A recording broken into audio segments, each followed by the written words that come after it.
I would say a corporate job is great, but also at the same time too, there are people out there where they have great skills or talent to where like they could do drama, they could do acting, they could do painting or whatever. So even having some experience in the corporate world may not even be the best. It may be great for communication and for like presenting yourself as a business, if you would, but I don't think it's necessarily the same thing. And I would say, like right now, the time of the recording, like there's so much going on with the tech layoffs. I mean, the tech sector was Yeah, like that's the scary. safest. It was the safest bet for like maybe 10 or 20 years to be in because everyone's like, as soon as you're in there, you're gonna be safe. There's not gonna be any job. Like you're gonna have job That's a security, good point. just like the Yeah. government. But like now, people are getting axed left and right, metaphorically, not literally. Beyonce, right? I heard initially, cause she got like a huge stock like in Uber, and that was even before like Uber was a thing, right? I think she was supposed to do like some sort of like ad for Uber, right? When Uber started, and Uber gave her the choice like either they can pay her cash, or she can just own like this huge amount of stock with Right. Uber, right? And she chose to go with the stock at the time where like Uber just it wasn't a thing at all. And fast forward now, like she made so much money off that stuff, but she can only do that because she has like other, she's financially set, right? She can just do like ads for Uber and be like, man, I would just take that risk, and who knows like what's gonna happen in the future, right? And she have that luxury to like multiply it. I feel like that's the sweet spot where like if you don't have like money to invest, like you may have like the opportunity may come to like all of us, right? But if you don't have like the resources to like take advantage of it, you're just gonna pass by on it. Yeah, because you don't have no money to invest. It's like, I can't invest in nothing. Like it's just Yeah. you're just gonna wait, and then because when crypto first started, I didn't have like the amount they was talking about, like 1,000. I'm like, man, I don't have that money, and it started going up to like 50. I was like, no, definitely not for me. So I kind of passed on Bruh. it. So I'm usually going for like crypto or any stocks that like are within my range that I'm willing to spend. Like when Shiba came out, I was like, yeah, I did put like $200 in it, but I'm 1,000. I was like, nah. At the time, was like not even enough for me to pay what I Bro, want to when pay. crypto just started like rising back, that was around 2017, 18, right? It was like below like $1,000. The guy that I used to work with at the time, like he was into it already, right? And I remember him telling me, "Yo, you got to get into this thing. Like you're young and stuff. Like I can even like take from your paycheck, right, and just like create an account for you." But at the point, like I was just like young and dumb, right? I just don't know nothing about crypto. I was like, I'd rather just take that one, like go, have some fun outside. And like a year later, it's in the thousands. And this guy, like, he was so obsessed about Bitcoin. Like that's all he talks about at work, right? So I would hear that stuff all the time. Like when it goes up, goes down, to the point where like it was just like impossible for like even for me to like even get at that point. Like it seemed like a risk, even though like to him he was like, man, you can still get in. Like this thing is just gonna keep going up, you know. But yeah, man, I feel like that's like the one time that I actually passed into it. I feel like, man, if I would have got into it, like, yeah, I mean, you guys are bringing up great points. I mean, like, investing is always great when you start young because, like, you can see, like, the articles that we talked about, like, on the elevator. Like, if I invested $1,000 into Apple or Amazon, like, 10 years ago, it'd be, like, whatever exponential amount, right? It's all about that principle, like, where if I'm young, like, just starting out, like, sure, maybe I can, like, afford to, like, save more and not spend so much. Maybe, like, my parents can help me out, like, buy food if I wanted to or, like, buy, like, a game or whatever. And that's how it ended up for me, too, a little bit was, like, my mother was so adamant. She worked at a bank. She's like, as soon as you become 15, you're gonna get a work permit. You're gonna work. You're gonna do whatever a 401k that they have. You're gonna match it. Okay, no matter what, like your paycheck will look like. If they're gonna match up to 3%, you do 3% because that's Yeah. 3% they're giving you on top of what you're making. So Right. like you're It's really free getting 3%, 6%. Yeah. So it's like your company's paying you like free money, Right. basically on top of what they're paying you to do the work actually. You know what I struggle to understand, man? We have like all people online, right? That will speak so bad about like 401k and stuff. Be like, man, you shouldn't take it. That's like a bad investment. Like to me, I just feel like, how would you put out advice like that if a company is willing to like match some company that will match like almost half of like your investment and stuff? Hmm. How do you like tell somebody to not match that? You know? Yeah, because if you getting, even if you getting, let's say you put in $100 every month, even if you're getting $50 every month from the company, that's something. Man, that's extra. You They're know? giving you that Right. on top of that untaxed too. I mean, that's Hmm. the way you gotta look at it Yeah. too. And some people be like, I don't like 401ks. Well, I mean, like either, I mean, not to be so ignorant towards the people, it's either you don't know it or you just don't really like understand as far as like how this money can be used towards this. I mean, it's going to be your retirement at the end of when you retire at the age of Right, 65 or 62 now, something like that. Right. I mean, and the thing is too, you can control that too, as far as what the investments go for. Like you Yeah. can log into the account; it doesn't have to be blinded. You know, Yeah. you could do a blend. You can do like S&P 500. You can choose what Basically, yeah. these investments go towards, and you can change it each time. And if you want to take the money out, you can. You can take it out. There's going to be a penalty, okay? of But course, you yeah. can take it out if you really wanted to, or like, if you move jobs, you can roll it over to the other 401k account that your employer is working with, that relationship, stuff like that. I mean, it just really comes down to like the knowledge and the aspect of like, okay, like sure, I'm having like a fun time right now. I'm going out, I'm doing whatever. But when it comes to that time of retirement, man, do I have the savings for that? Do I look at my bank account? Like this is liquid that I can take out of my bank account. Right. But when it comes to that 401k, that's what I've been working towards for retirement. That's like the extra on top. That's the cherry. Am I going to have a big cherry, or is that cherry going to be shriveled up and expired? Like, you know, am I going to be working till death? Yeah, I heard a lot about in terms of 401k. It's really good to invest in. Is it index fund?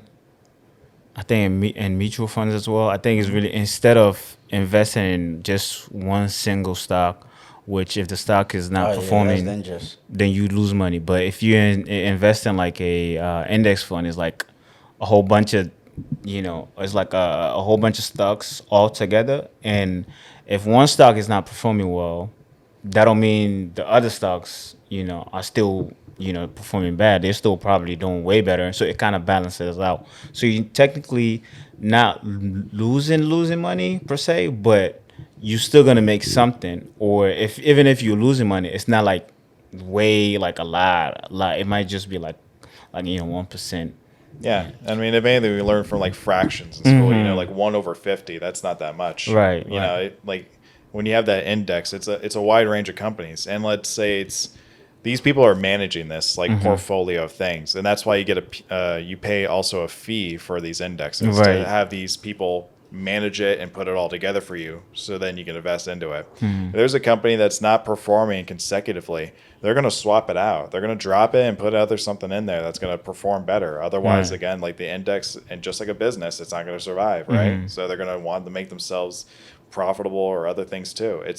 It's really, again, like you may not have the time to understand this or really want to do this.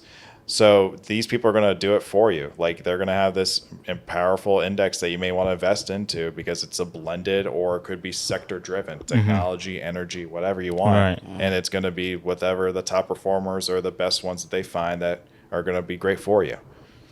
Not financial advice. I like that transition. That's very good to point that out. But I feel like for me, like it's very, if you're gonna be working regardless, it's very important like you make time to understand that stuff, because like you said, like it's your retirement. It's not like back in the days where like the government used to give it like pensions.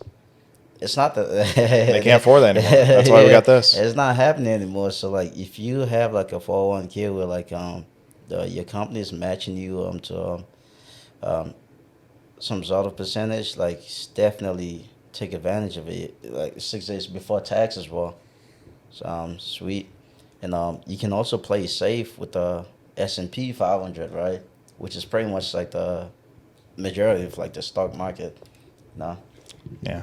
I think that's a good thing though. I mean, because I recently started getting into 401k. Well, 401k, but I decided to open my own personal Roth IRA account, which I think it's good as well. And not just relying on the one that your company provides. If you should have your own, if your company Like a isn't, separate one as well. yeah, if your company Yeah. isn't, especially if they're not providing like the Roth IRA, you can you can open one for yourself, which I think is good. Yeah, Yeah. I think what's this thing? Robin Hood like started something like that also. Mm-hmm. So even like if you're working for yourself, like you Mm-hmm. still, Yeah, free to run.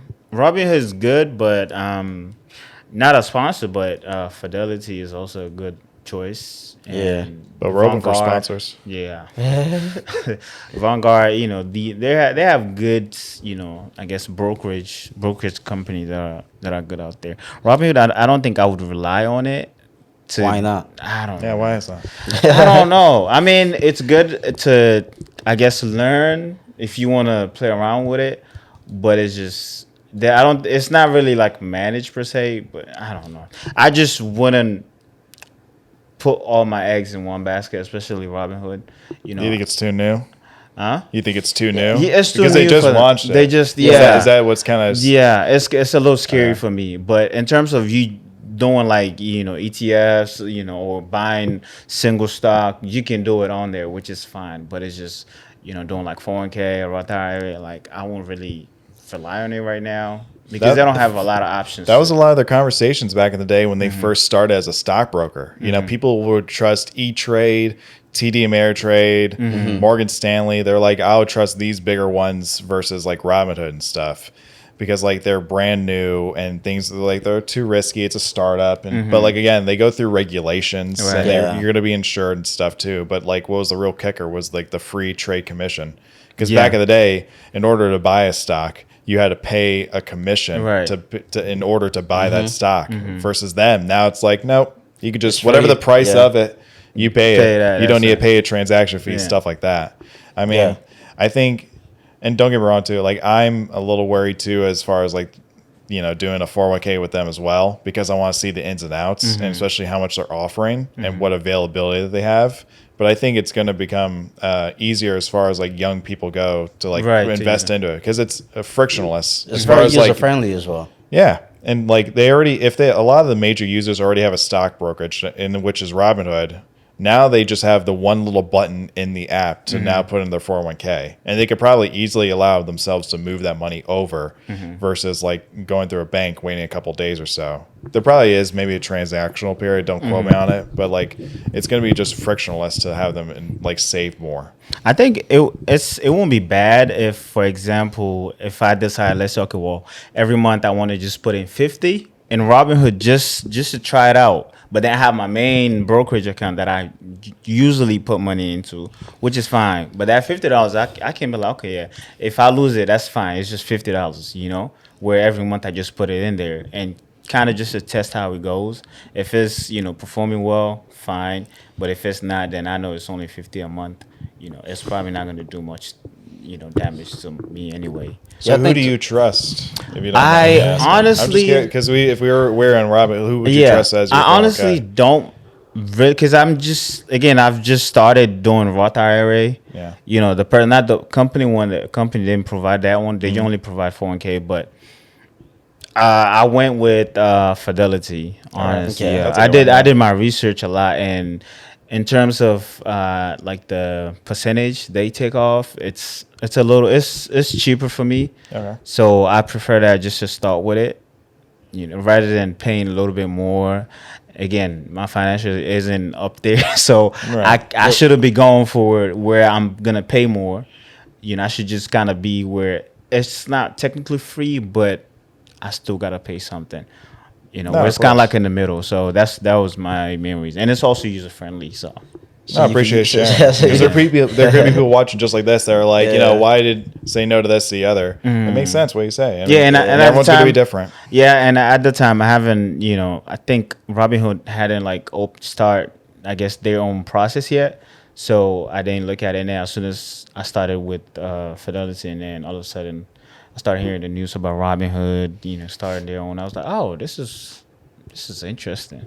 Yeah, for me, like how I got into it, right? Like I was just trying to learn, because I just like so like at the point like just graduated high school, I have no idea about like stocks or like crypto, and Robinhood was just like that one central app that has like it may not be like the most advanced for like everything, but like if you just like want to start off like coming into it, it's very user friendly, and at the same time, like the cost of like entry into it like wasn't expensive at all. Right. Mm-hmm. Whilst like when you think about like just having stocks and like brokerages like Vanguard, it may cost Man, you like a whole shoo. lot, just for you to have your account with them, right? And at Mm-hmm. the same time, whenever you need to move your stuff, it's gonna cost you a lot. Then let's say like if you're trying to move at the point where like your account is doing bad Mm-hmm. and they hit you with that fee, man, it's like, man, you screwed. You almost like just cutting your loss at that point. Yeah. You know, And you can't be so afraid to it, move your money too. Mm-hmm. yeah, There's people out there that like, and I was a victim of that too. Like where I'm like, oh, I'm comfortable with my bank, they're right by, or anything else. Like, no, if you're losing money or you're getting hit with fees and things that are just not comfortable, man, you gotta pack up and move somewhere else or do yeah. whatever. And the thing with Robinhood as well, right? Is like, I mean, you have like Vanguard stocks in there also. So even like if you want to like invest into like those stocks, you have like some of them that you can actually take advantage of. How if I may ask, like how long you've been working in like the corporate government? How long have you been doing that? Like how long have I been like in corporate workforce and stuff? Yeah, yeah, Maybe around 9 years or so. 90s. Yeah, close to 10. Probably 10 in April. Yeah. Okay. How you But liking no that? one's And the counting. reason why I'm asking, right, is because like especially like at the age that we at, I mean, we've had like other guests that they just like the corporate world like is not just for them, right? They just want to like do their own thing, which could be very risky game to play, right? Because at the same time, if everybody just trying to be like a musician or like everybody trying to be an athlete, right? Like the competition gets so high to the point like the amount of like the rates of failing, not I wouldn't say I'm failing, but like the rates of you making it to the top like is very very slim, right? And a lot of people get like lost into that just because they see like somebody came from like zero and they got to that point. To the point like we have like a whole lot of young people now that just look at like regular job as like not like something attractive, but to me, I've always feel like it's necessary for you to like start from there because one, you get to develop professional skills, right? And two, like it's just a safer game to play, especially like if you are at an age where like you can afford to make like too much risk. It may be like the best thing to do, but also just like I said, it gives you the opportunity for like you to make connections and also like make like income, like good amount of income from it, so that you can even like if you want to get to the point where like you like self-employed, right? It gives you the opportunity with the money that you make, the connection that you make, then you can easily transition to like something else, or like you can have like a regular corporate job, right? But at the same time, you can do like a side hustle with the same skill set that you do at your corporate job. Let's say, for example, like I'm a software developer, right? That's what I do at my job. But on the weekends, I can use that for like, helping like just regular people like online and stuff. To the point where like you've grown like your side business like so much. Now you can afford to like leave that job. So what is your stance into that? Like how do you intend to eventually um transition? Do you even plan of like doing that, or do you just see yourself just um doing the thing that you do? No, that's a great question. But before I answer that, I want to say like your first part, as far as like kids like as soon as they graduate high school or any other institution or just anything, like grabbing a corporate job. I would say a corporate job is great, but also at the same time too, there are people out there where they have great skills or talent to where like they could do drama, they could do acting, they could do painting or whatever. So even having some experience in the corporate world may not even be the best. It may be great for communication and for like presenting yourself as a business, if you would, but I don't think it's necessarily the same thing. And I would say, like right now, at the time of the recording, like there's so much going on with the tech layoffs. I mean, the tech sector was Yeah, like that's the scary. safest. It was the safest bet for like maybe 10 or 20 years to be in, because everyone's like, as soon as you're in there, you're gonna be safe. There's not gonna be any job, like you're gonna have job security. That's a good point. Just like Yeah. the government. But like now, people are getting axed left and right, metaphorically, not literally. Yeah. To where we're seeing like people like, you know, are software developers or just like other coders or anything else like Right. that. And they're just now like trying to figure out like what other companies now hiring this. But like there are people out there like that are the big entertainers or not so big entertainers, people playing on Broadway, people playing in the movies. But and what's funny, we talked about this off camera, like where I don't watch too much like sports or anything, but I remember when I was on ESPN watching top 10 best fails or top 10 like greatest hits or whatever, it went on the Sports Center and they were talking about like LeBron being like the number one, but they're like, you know, there has to be number twos in the world, there has to be number threes in the world in order to get into that ranking system, right? So people, and I'm not trying to say you shouldn't strive to be number one, right? I mean, unless that's your desire. I think a lot of people, I would say like 99 is going to be like be the best in the world you want to be in, or be the best in the field, or just be very passionate what you're at and just be great as what you could be. And there's going to be people out there that love what they do. They may not be the exact greatest, but they're at least they're happy that they're doing it, and like they're the number twos and number threes. Now, as far as me, like I love like creating like videos on YouTube or Instagram or Snapchat, link in below. Yeah. Where like I can be myself, or like I can share experiences Right. or like having like knowledge to kind of share and grow with others. I may not be like the best professional as of like right now, but like I'm developing those skills, and it's just something I like to do. And I would like to eventually like leave like my main job to do that kind of thing, or have my main job be another complement to that, to where I could both feed it both as to a cycle. I get in what I get out, and same thing goes the other way as well. But that would just be my 2 cents as far as like, you know, if you're passionate of like your side project, you just got to go in and just do it, because no one's going to do it for you, right? Your parents may have raised you, but the thing is, like, once you get to that age or you're outside the door or whatever, you're on your own. Right. And the things that you want to do, you got to do it. Or you could pay someone to do it, right? But at the same time, you got to get that money. So again, for me, it's like that cycle. Like if I want to do this, I got to be willing to do the work. I got to be willing to put in the money for it, the time, the effort, the energy. So that's my advice to like young kids out there that are watching this, that are like, I want to be the next Mr. Beast. I want to be like the next Beyonce. I want to be the next singer. Okay. Like I hear you. I give you all the credit. I'm going to be following you. I'm going to make sure you're like putting yourself accountable. I may not be your coach, but I'll be someone that's like, you know, if you're going to say what you're going to do, you got to do it. You gotta do it right. Because like we probably know people out there that are just saying these things and never do it. Right. And they end up being where they're at. And that goes back to like the very beginning when I sent this podcast. Like I have a list. It's like my New Year's resolution, like where I want to execute these things. And now I'm diving it into weeks to where like, am I progressing? Am I doing the things I want to do? Am I making myself better than where I was last year? That's deep. Yeah, go ahead. I said that's deep. That's deep. Yeah. Because maybe is it because if we it's only gonna be few number ones, right?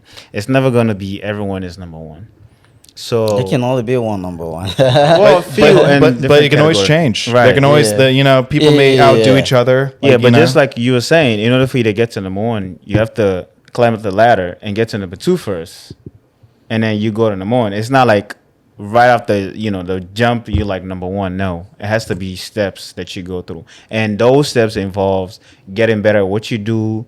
Being passionate about it. Where if you have those two and combined, it's gonna get you number two, and hopefully, if you work hard enough, gonna get you number one. But you can't just all of a sudden get to number one if you don't have passion, if you're not working hard, if you're not doing nothing about it. You just, I guess, saying it, but not just being on your couch, literally. So it's like it's never gonna happen that way.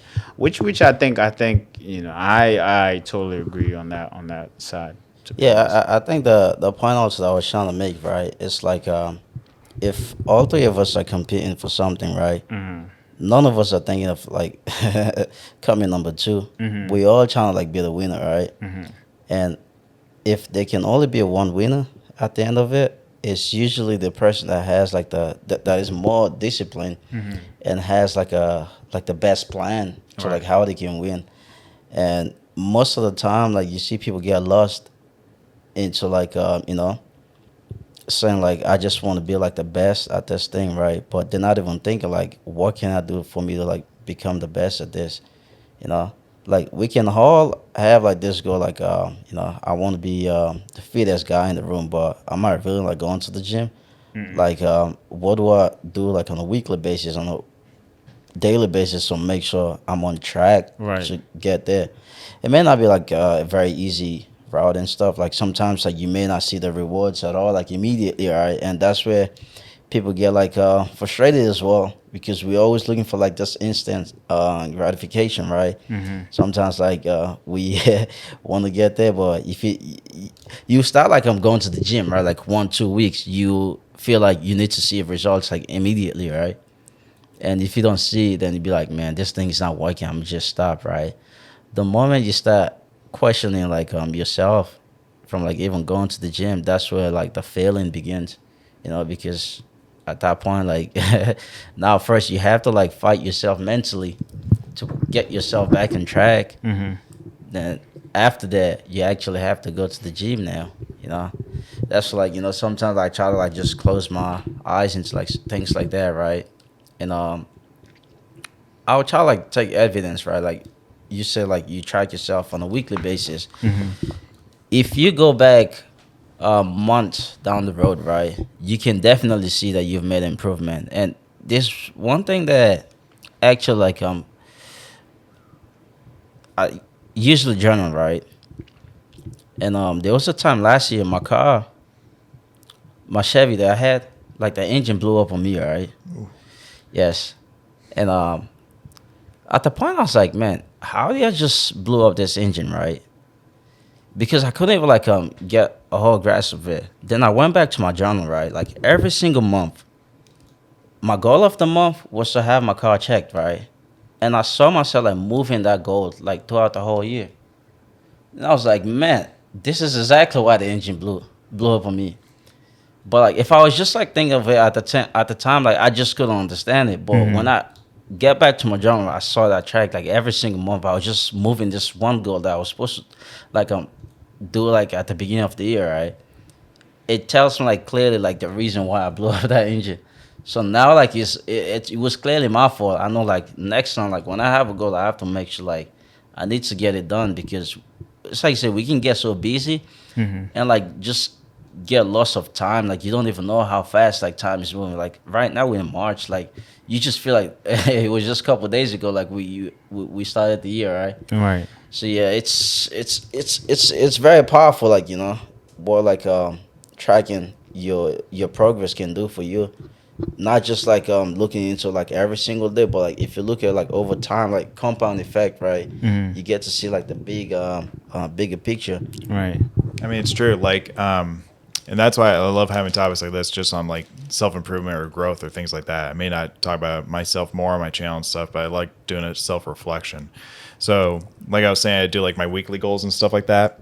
And I'm human too. Like, there may be things in my life that may affect those goals for that week, or, I may put too much down. You have to find your balance into what you could accomplish within that week or what limitation you put yourself into finishing that goal. And so for me, whenever there's something on my list that I don't finish or I didn't get to, and maybe something like maybe like posting a video or something like that, and I didn't feel like filming or anything else, instantly it comes like the first thing. It Right. literally becomes the first thing in the week. So if like I was saying earlier, like I do reading, working out every week, and those are the things that make me feel even better the next day I wake up.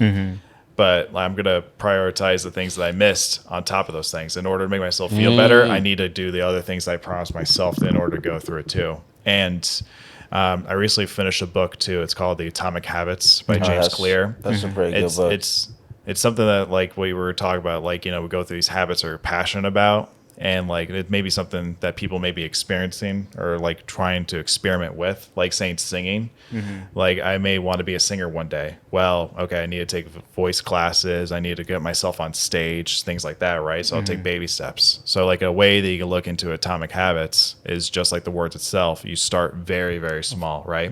So allow yourself to like practice in front of a mirror, singing or singing in the shower. And then maybe eventually I'll graduate to where like I can go to maybe a cafe and then sing. That's a big gradual step. But like the next one would be like practice on melodies, practice on something else, maybe gather like my neighborhood and like sing in front of them, sing in front of friends, and then so on and so forth, right? Yeah. So you got to find yourself to where you love the journey, but you also find the patience to where you're going to get to that. Yes, like I think we in our society we love instant gratification because we have now like Prime where I can literally buy something and then it just shows up on my door like within 1 or 2 days. Or if you get like Prime Now, literally within the hour, I could buy food and it just comes right to my door. Uber Eats, whatever, you know.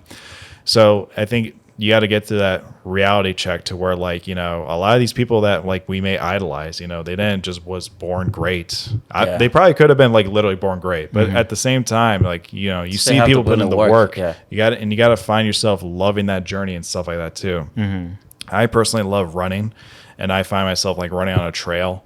I try to do maybe like a mile over each every time for what I try to do. I'm not trying to go like the 50 miles. I know you're looking, I'm still pretty fat right now, but like, I just love like doing like maybe 4 miles every weekend or something like that. And I try to find myself how much I can get faster and faster. I may not look at it like while I'm running, but at the end, I'm like, was I happy today than what I was last week when I did this run? Did I go faster? Am I going to go longer next time? And then you just got to find yourself like to where you like your results or you may not like it. And that may be the hard discussion where you're like, you know, I wasn't great today. What can I do to improve it next time? And you just got to go through that journey. And one example was the gym in that book. There was one guy who promised himself he's going to spend 5 minutes in the gym. And he did that every week. He spent 5 minutes. That was his goal, is at least 5 minutes minimum. So his first few times he would go 5 minutes. He would check himself in. By the time he went to the locker room change, he was like, you know, I'm done. I'm done. He's out. But then he found himself later through time, like after a month or two, where he's like, you know, I'm already here. I might as well just keep working out. Like it just becomes like now it's more of a habit where we're like, okay, you're now going in. The next hurdle is now working out. And for how long you're going to work out. And next thing you know, it's just like, oh, wow, okay, I just been working out. I just, you know. Start loving it. Yeah, you start loving it. You start noticing it and everything else like that. Man, I think that's good. I did actually went through something like that where, because I used to hate presenting, right? Standing in front of, you know, people and just talk about whatever presentation, right? I used to hate that. But you know, I made it like a habit where I was like, okay, man, I have to be good at this. Now, we're not good totally, but I have to be comfortable. So I looked at different ways, and a lot of people were saying some people use different mechanisms to make them comfortable. Some people move around, you know, some people use their hands when they speak and stuff like that. So I was like, okay, I'm gonna figure out which one is me, you know. And I found that when I'm speaking, I usually use my hands. And it kind of helps me out to like be comfortable. So I started practicing that here and there. And then whenever there's like a presentation, they will ask, okay, well, you know, if you have like a group presentation, who's gonna present?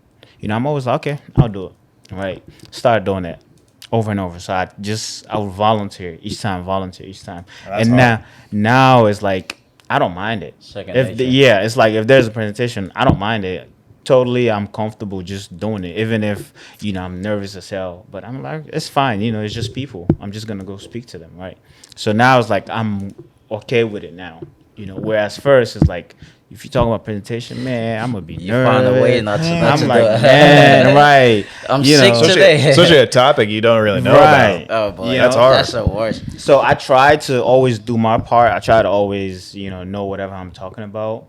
So within that, I usually observe. If I'm working with like a group of team, I'll usually observe them first and see, you know, how if they're taking initiative into like, you know, okay, well, I'm gonna present. So I usually don't bring up the topic, but like, I can tell whoever that is gonna volunteer. But if I notice that no one, you know, this group, no one is gonna like is willing to do it, within myself, I know I'm gonna do it. So I will immediately start going over whatever material that I'm going to present, right? Just going over on the side where, you know, come home, go over it, feel comfortable, know what I'm talking about. And then when it's time, I'm going to be like, okay, so who's going to present? Knowing no one is going to do it. And then after like silent, and then I'll just tell them, hey, I'll do it. It's fine, you know. you guys can just do your part. Like I'll do the introduction, whatever it is. I'll do most of it. You guys can just do your part if you want to do it. I Yeah. appreciate So now it. it's like it's I'm fine with it. Now I'm comfortable with it, which I think is just about repetition and making it as a habit where you just like, okay, well, this is what I want to accomplish, and these are the steps that I'm gonna take, and get into that goal, and I'm gonna try my best to do it, even if it makes me uncomfortable, because it's like what you want to accomplish, right? So it's just okay. Well, I'm just gonna do it regardless of what it is. Yeah. Do you want to say something? Oh no, I was gonna say I appreciate you sharing that. That's really Yeah. cool, and just how that journey of how you overcome adversity, and you're like, I'm just gonna, gonna put myself out there because this is what I want to do. Yeah. I mean, look at you guys now. You guys now have a podcast. You guys are putting yourselves out there in the world to put this to each other. Yeah. But now I have a question for both of y'all, just to kind of Okay. mix up things a little bit. Do you guys have an accountability partner, or do you guys keep each other accountable when it comes to this podcast, when you guys upload videos and stuff like that? I never asked for an accountability partner, and that's something that's in the book too. Not to say I'm being sponsored by the book, but that's one thing that people can get help by, Yeah. is by like, someone who's not trying to eat too much. They'll be like talking to their parents or their friends, go like, hey, hide this food from me. I don't want to eat it. So that way they overcome like overconsumption, stuff like that. My wife, shout out to her. She's been my accountability partner to where like she knows my goals and she calls me out. She calls me out and I freaking hate it. Wow. And she knows it and I'm willing to put it out there, but like I love it for her for doing that to me, because like she knows where I'm wanting to go and she encourages me because she sees the passion, the drive. She knows I could be great at it, but she will keep me to it. She's like, hey, you said you're going to do it this week.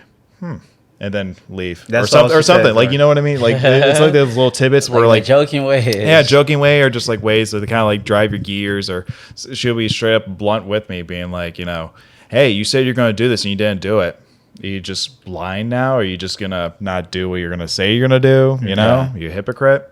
So yeah, I was just curious with you guys. How do you guys deal with accountability, and do you guys keep each other accountable on things? Yeah, so I don't think we hold each other accountable. No. Actually, We don't. Yeah. Yeah, I know I've asked for that couple of times because we do have a group chat, right? It used to be a couple of us, now it's just me and them, and especially me, right? Like I can easily forget like the simple stuff, right?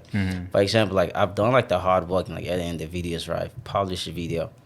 But we also post this stuff on like Apple Podcasts and stuff, right? Like the audio version of it. That I just like be forgetting to like do that, And it would take me like a couple of days. Like after the video is already published, I'm like, oh, I still need to like do the audio stuff, right? Then I'll send it to him to do that part of it. So that I'm really not good of, and in general as well, there's something I'm really not good of because like I just love keeping my goals to myself and just just go for it without like having to like tell people about it. And that's, I think the way I solve for that is pretty much just writing them down like in my journal, right? Like if I usually go back and look at it and see if there's something that I've written down like a while ago and it's still there, then I usually just try my best, like just try to get it off there. Or if I don't, then it usually affect me some kind of way, and I try to like be very mindful of like how those things affect me. Just like a good example, my car, right? It cost me like I have to buy a whole another car, which is something I could have just solved just by going to a mechanic. Like when I initially had brought it down.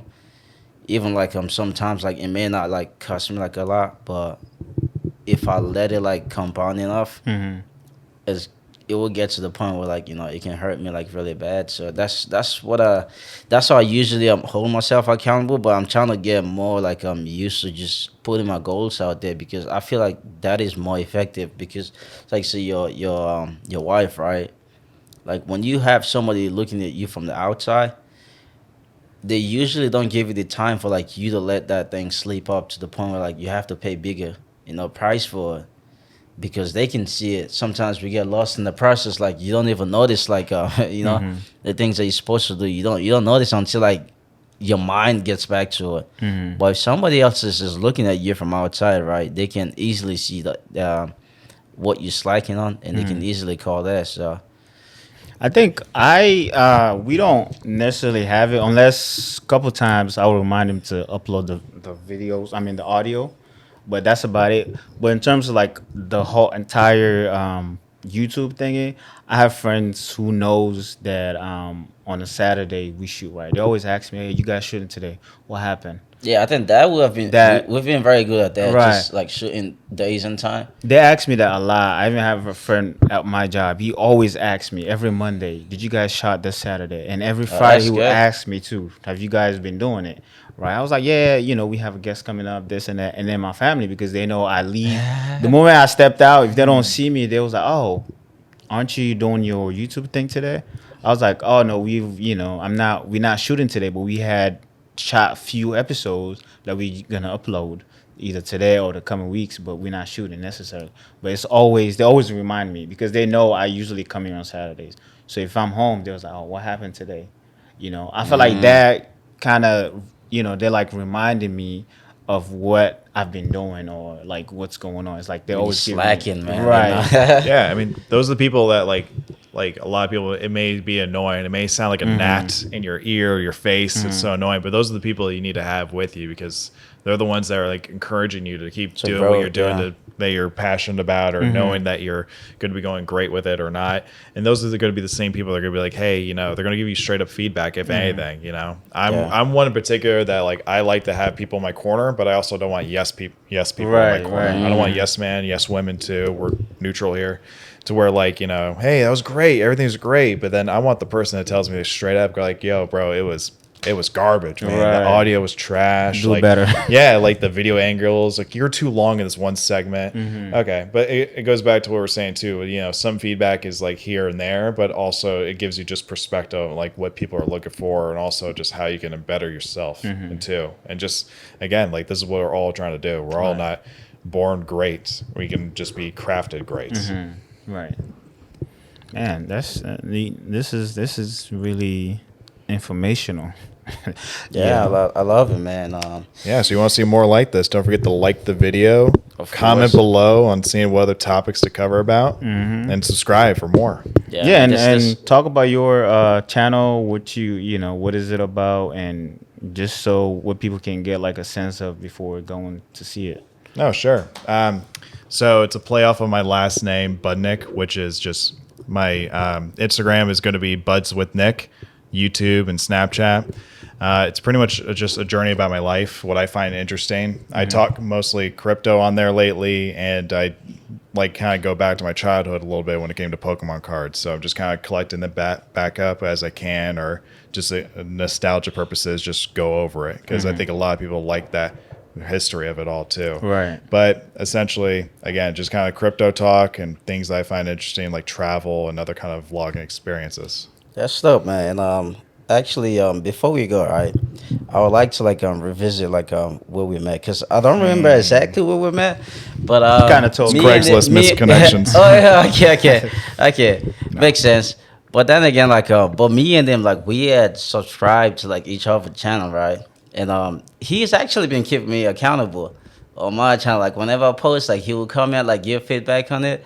So we kept chatting on that, and I subscribed to the channel as well. I've been watching this stuff as well. So yeah, that's been very dope, man. To the point where he's on our podcast now. You know, sometimes you never know where you meet people and stuff. Right. We just met on Craigslist, right? Off a transaction. Then we just happened to have similar interests. We chat about that, and to this point, that was very cool, man. Yeah, it was. I'm super, super grateful for this. No, moment, same man. here, man. It's been awesome. It's a great friendship. Yeah, you just never know what will happen. If literally it was just over an external hard drive, so you can upload your videos and stuff. Right. You were telling me that. I'm like, oh shoot, what's your channel? Because even I have one too, and I'm like, yeah, I'll subscribe and everything else. And then I was watching some of your videos, kayaking in DC. Got to watch that too. Yeah. And also your day trips to Philly and other places. And I'm like, man, these are awesome. And next thing you know, it kind of paused or stopped. But then when another video came on, I'm like, bro, I got to see more of this. Right. I came in the comments. I tagged him too, so he got the notification. I was your accountability partner. I was like, let me see some more, man. These are cool. I'm not seeing in our area, in the DMV area, not trying to disclose location to exactly to your place or anything, but there's not so much around here. Right. And the content you're making was highlighting the greatness around here, what to do and other things. When people come to this area, they just like go to museums or, you know, just family and stuff. Like, okay, cool, snore, but like, let's like, what's the fun stuff? And you're showing that. So I was like, we got to see more of that and just your personality out there. Yeah, man, I really appreciate that, man. Yeah. Keep going, but yeah, thanks so much for coming on. And, Thank you guys. I hope this is not the last time. So whenever you want to come on, man, you're always welcome, man. Thank you. Appreciate all it. the time, man. Let us know in the comments. You guys want me back on or not? That's cool. Much love to y'all. But yeah. Nah, Take it definitely easy. Guys, on the they would next want one. you back. Of course, of course. That was really great, man. That was awesome. Yeah.